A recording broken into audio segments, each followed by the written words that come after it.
Grade 7s, welcome to Chapter 7. We are creating a new country. This chapter is all about Confederation, Canada becoming its own country. There were some problems that were happening in the British colonies of British North America, and they needed to come up with some sort of solution. So we're going to find out what that solution was. Spoiler alert, it's Confederation. We're going to be taking a look at our key concept today, and we'll be doing some vocabulary work. So stick around and let's learn something.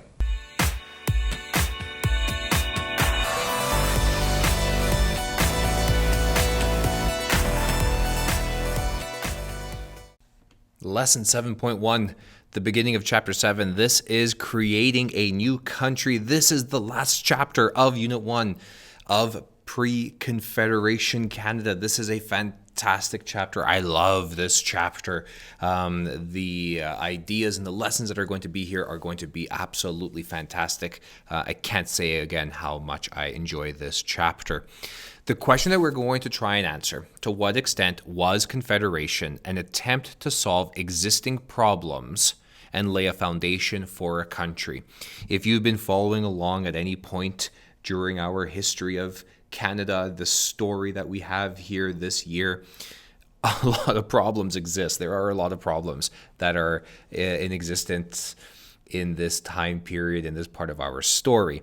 So how can we fix these things? Well, one of the things that we're going to attempt to do is enter into Confederation, the joining of the provinces into a country. Is that going to fix our problems? Well, that's what we're going to find out.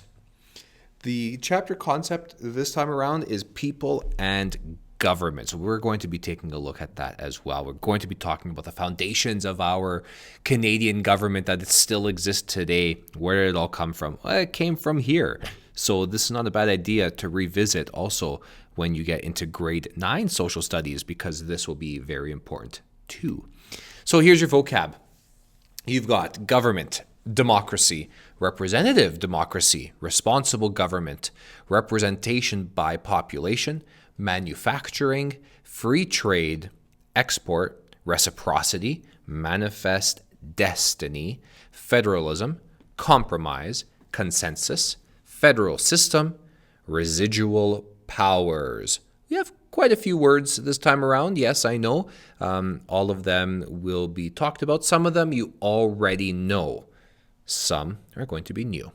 All right, people and government. Government, in case you've been living in a rock, or under a rock, I should say, in a cave, is how societies organize themselves. That's basically what government means. And a government is in existence to make decisions for people. So it's citizens. And we learned in the last chapter that British North America was granted a responsible government. And now in this point in our history, in this point in our story, the citizens of British North America, they are starting to think of maybe joining together. Okay, so if we join together, what kind of say are the different regions going to have? How are we going to meet the needs of all of the people that live here? And more importantly, if we do decide to form a union, a country, a single entity, what form of government are we going to use to kind of help us along and to ensure our success? Well, this all leads to Confederation. And Confederation, I mentioned it earlier, is the joining of the provinces into uniting in under one single country. And that is, well, spoiler alert, that's Canada. Okay. So what is our government today? Well, first and foremost, we have a democracy where the people hold the power. Each individual citizen holds the power. It's a representative democracy. Those individual citizens that hold the power, they elect people to represent them, to make the decisions for them. You have your daily lives. I have my life, your parents have their lives, your aunts and uncles, your friends. Everybody has their own life. We can't all be involved in making government decisions that are going to affect everybody. So we elect people to represent us and make those decisions for us. And the people, the representatives that we elect, they are making laws in the best interest of those citizens of that country. Okay. We also have a prime minister, our PM, and the prime minister chooses a small group to work with. This is called the cabinet. So it's a handful of individuals who are elected members of parliament to work closely with the prime minister. They're from the same party, but they work closely together, and their job is to answer to these other elected representatives. That means we have a responsible government. So that cabinet that gets chosen by the prime minister then has to answer to the other elected representatives that regular citizens elect to represent them in Canada's government over in Ottawa. It's a little bit confusing. I know a lot of this, though, is background information. You would have learned this in elementary school.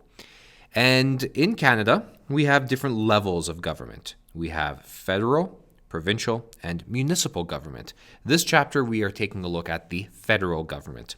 And at the top of our federal government, we have a governor general. And the governor general represents the monarch. And our monarch right now is the Queen of England.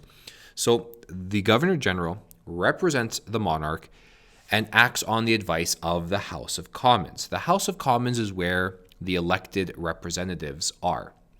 The Governor General today is a very symbolic position, but it's still an essential part of our government. Underneath the Governor General, we have the Cabinet, which is led by our current Prime Minister. So again, that Cabinet is made up of a handful or two, couple of handfuls of individuals who are chosen by the Prime Minister to work in close contact and to then answer to those elected representatives that are in the House of Commons. So the middle box here, we have the Cabinet and we have the House of Commons. The House of Commons are the elected representatives of the people. And then below that, we have the people of Canada, and it is our job to elect members of the House of Commons. Now, if this has gone right over your head, that is okay. Don't worry about it. This is just an intro. Sometimes we don't get the intros right away. We don't understand it, but that's okay because we will be going through this throughout this chapter. And this is so important. You also visit this in grade 9 social studies. So if you don't get it now, it's okay. We are laying the foundations. All right, I want you to head over to your notebook and complete the questions for this part of the chapter.